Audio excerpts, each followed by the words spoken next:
Nós vamos meditar texto brevemente, depois estaremos orando. Você que assiste aí, Lucas 19, 13, que nós já lemos.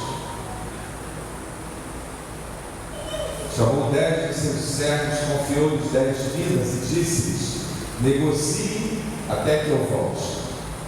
Chamados para servir, é o nosso chamado aqui. Deus espera de todos nós. Você que assiste aí, talvez pense, como muitos no mundo, que nós estamos aqui no mundo para curtir, para passear, para conquistar, mas na verdade nós estamos aqui como uma última oportunidade de estarmos para sempre com o Senhor. Para que Deus criou o homem, o ser humano, para estar com Ele para sempre. E com o pecado entrando no mundo, Deus poderia ter terminado tudo, mas Deus quer comunhão com o homem. Ele deu a última oportunidade, nos deu esse mundo para que a gente se reconcilie com Ele, e Ele já fez tudo. Mas nós temos uma missão aqui na terra. Nós temos nossa profissão, nosso trabalho, nossa família, que também é algo que Deus nos deu. Mas a nossa maior missão, a coisa mais importante para nós aqui na terra, é sermos servos de Deus. João capítulo 13,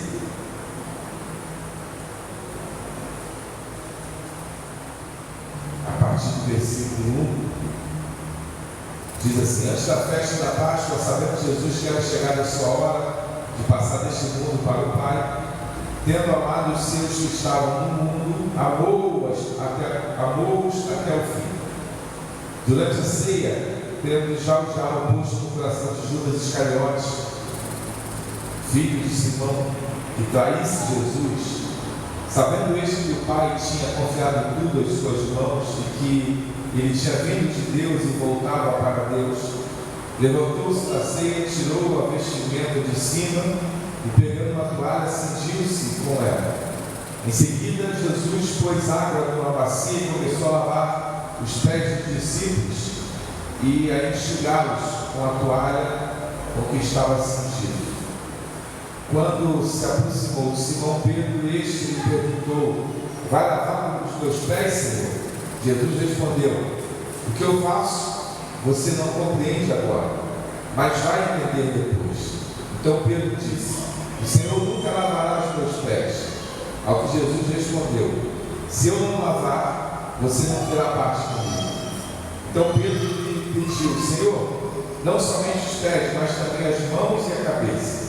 Jesus respondeu: quem já se banhou não precisa lavar nada a não ser os pés, pois quanto ao mais está todo limpo. E vocês estão limpos, mas não todos. Pois ele sabia quem era o traidor. Foi por isso que disse: nem todos estão limpos. Depois de lhes ter lavado os pés, Jesus pôs de novo as suas vestimentas e, voltando-se à mesa, perguntou-lhes: vocês compreendem o que lhes fiz? Vocês me chamam de mestre e de Senhor e fazem bem, porque eu sou. Ora, se eu, sendo Senhor e mestre, lavei os pés de vocês, também vocês devem lavar os pés uns dos outros, porque eu lhes dei o exemplo para que, como eu fiz, vocês também façam. Em verdade, lhes digo que o servo não é maior do que o seu Senhor, nem o enviado é maior do que aquele que o enviou. Se vocês sabem dessas coisas, bem-aventurados serão se praticarem. Aqui é o grande problema da igreja. E quando eu falo igreja, todas as igrejas, todas. O grande problema das igrejas. Nós temos, como seres humanos, o desejo que está na nossa carne de sermos servidos. Nós sempre queremos ser servidos, sempre queremos a nossa vontade, do nosso jeito. É um mal que está em nós, todo ser humano. Agora, a Bíblia fala que nós temos que lutar contra os desejos da carne. Os servos de Deus, eles têm um ajudador. Aqueles que não são servos de Deus não têm esse ajudador. E por isso é mais difícil fazer a vontade de Deus. Estão sempre caindo no desejo da carne. Jesus ele deixou bem claro aqui: nós estamos aqui para sermos servos, para servir.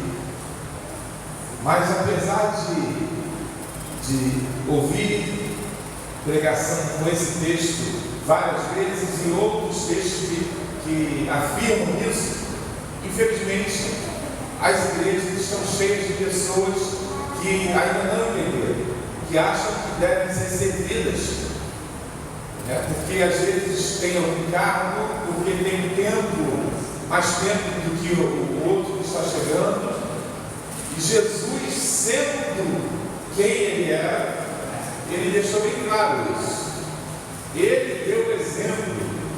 Então, quanto maior o seu cargo na igreja, quanto mais tempo de crente você tem, mais você deve servir. Não é o contrário. As pessoas acham que eu já tenho 50 anos de crente, eu agora tenho que ser servido, eu tenho que estar na janela. O mundo pensa assim. Esse é o pensamento do mundo. Nós não. Nós temos que nos gastar até o fim. Não há aposentadoria para crente. E Jesus ele deixa uma coisa bem clara: bem-aventurados se praticarem. Não adianta saber. Talvez você esteja aí falando: eu já sei disso. É lógico que sabe, até o diabo sabe. Todo mundo sabe. Todos os crentes sabem disso. Mas quantos praticam isso? Quantos têm uma vida de prática disso aqui, de servir, tem alegria em servir? Praticar é você fazer com alegria, porque você está fazendo para o Senhor. E Jesus foi o nosso grande e maior exemplo. O Salmo 123.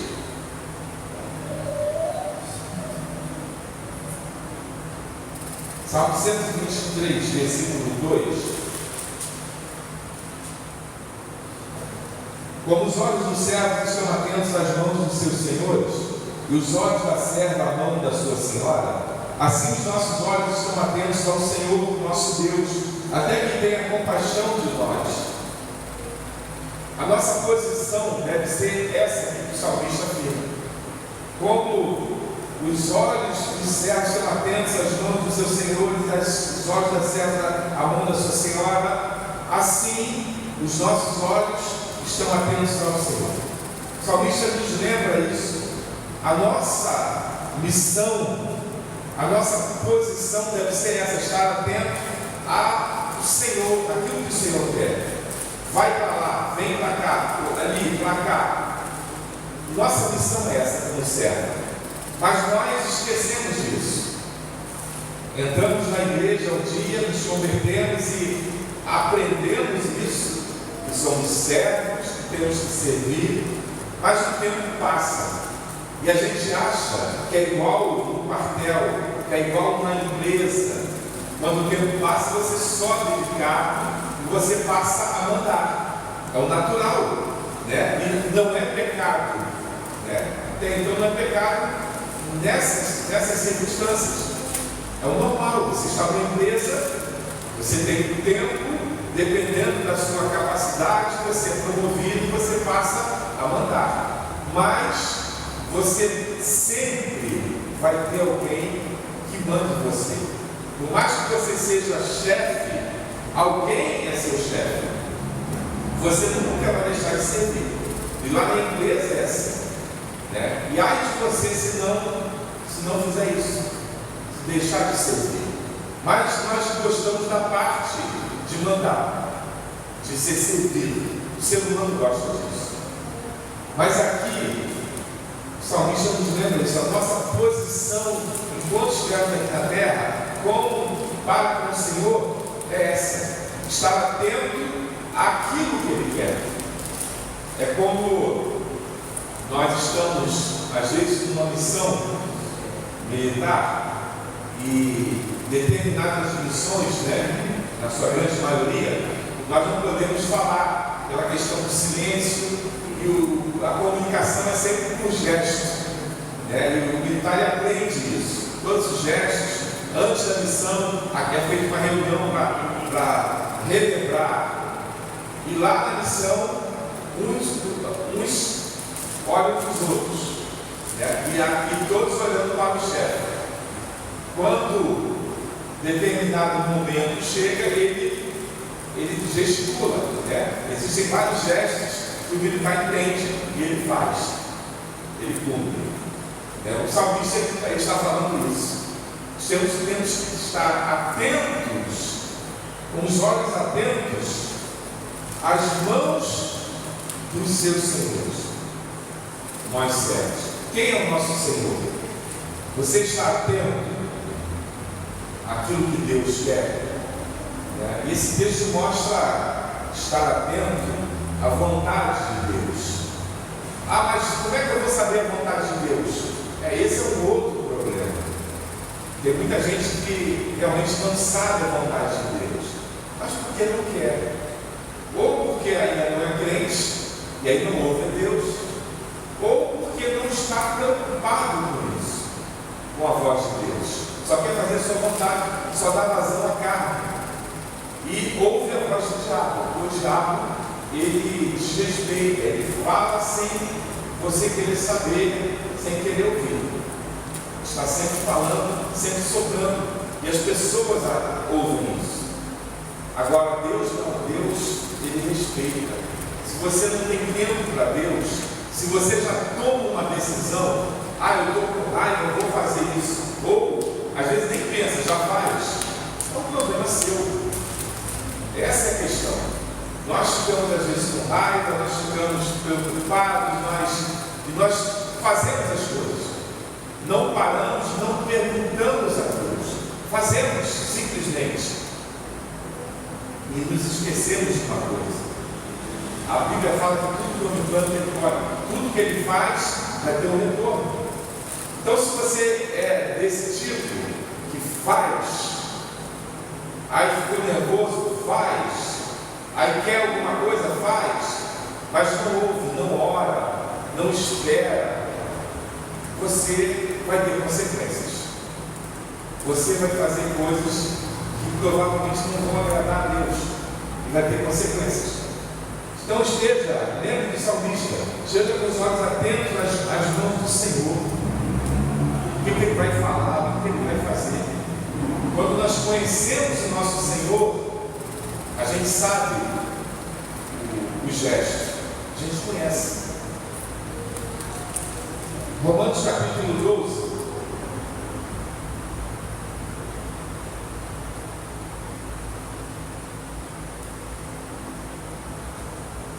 Versículos 11 ao 13.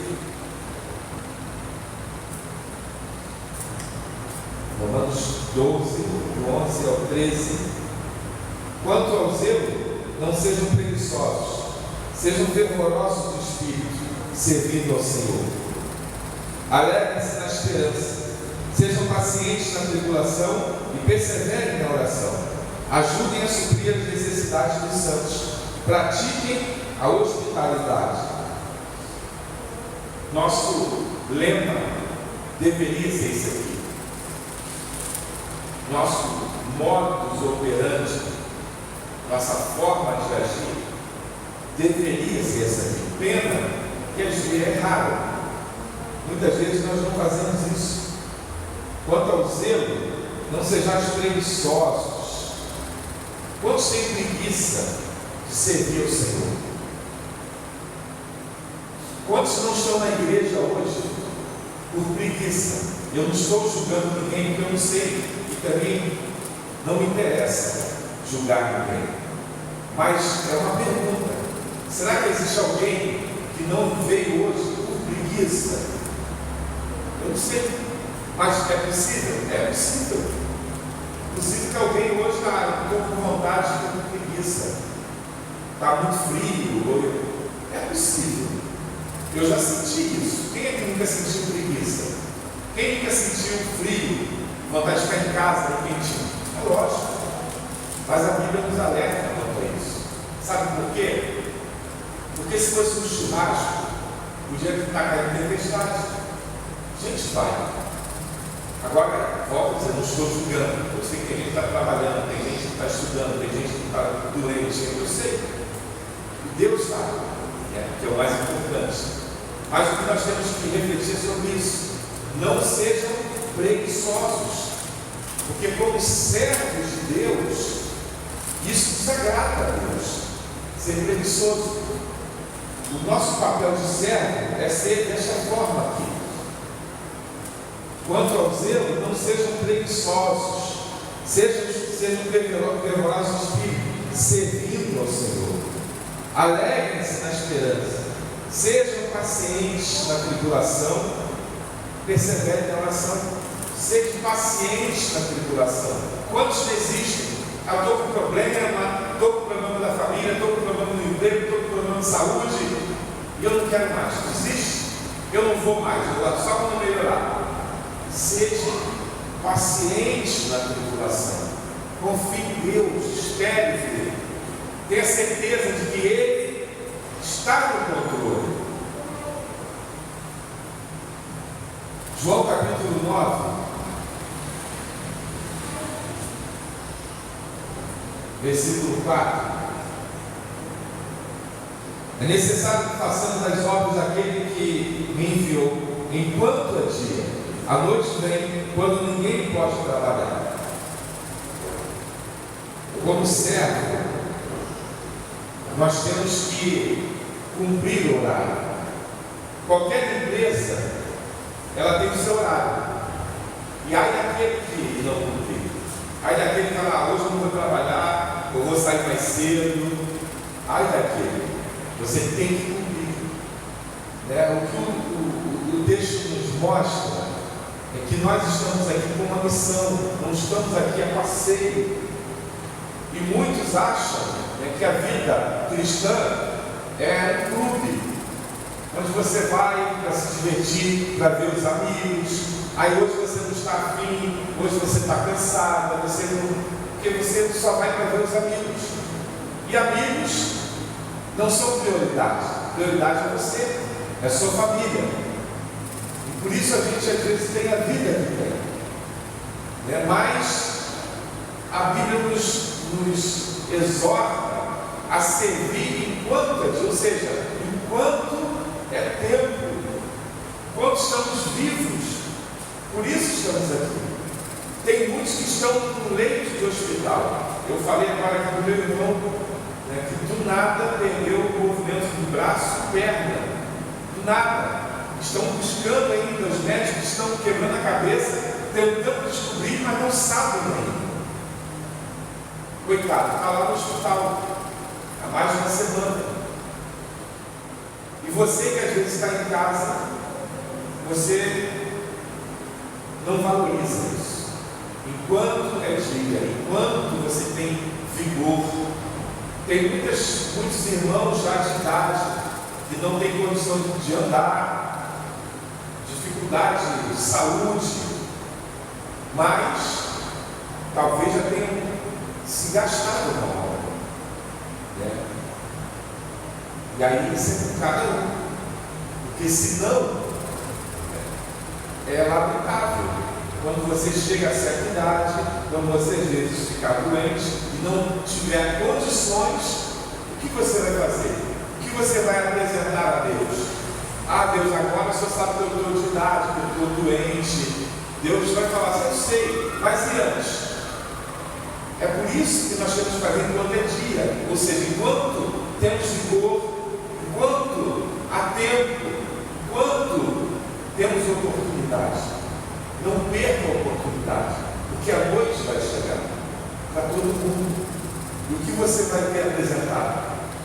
Não pense você que depois, se acontecer alguma coisa, Deus livre, ou a idade vai chegar, não tem como fugir, né? Sei lá, com 100 anos de idade, né? Você já não vai ter o vigor de ir todo culto, de fazer um trabalho evangelístico. É lógico que Deus vai entender isso, mas Deus vai entender o seu tempo de vigor. Eu estava visitando essa semana uma pessoa que, viúva, né, que o seu marido faleceu na obra. Toda a história que eu ouvi dele foi um homem que a vida dele foi a obra,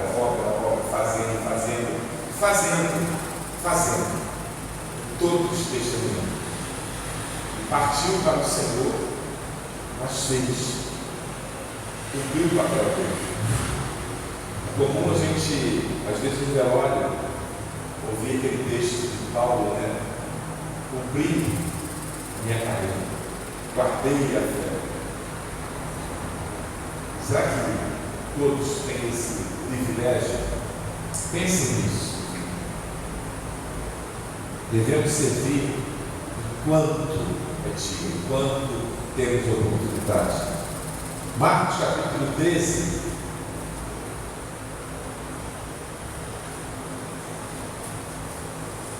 Versículo 34.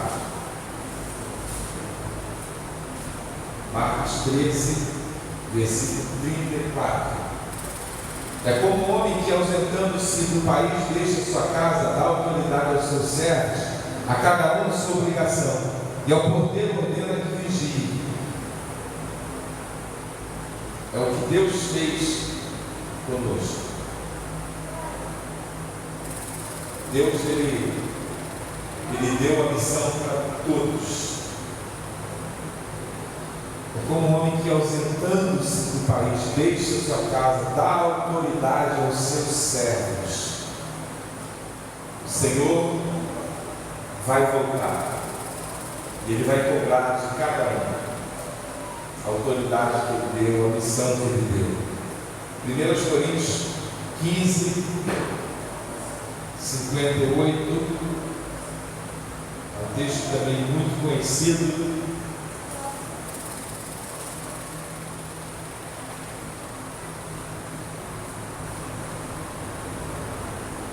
Portanto, meus amados irmãos, sejam firmes e inabaláveis e sempre abundantes na obra do Senhor, sabendo que no Senhor o trabalho de vocês não é vão.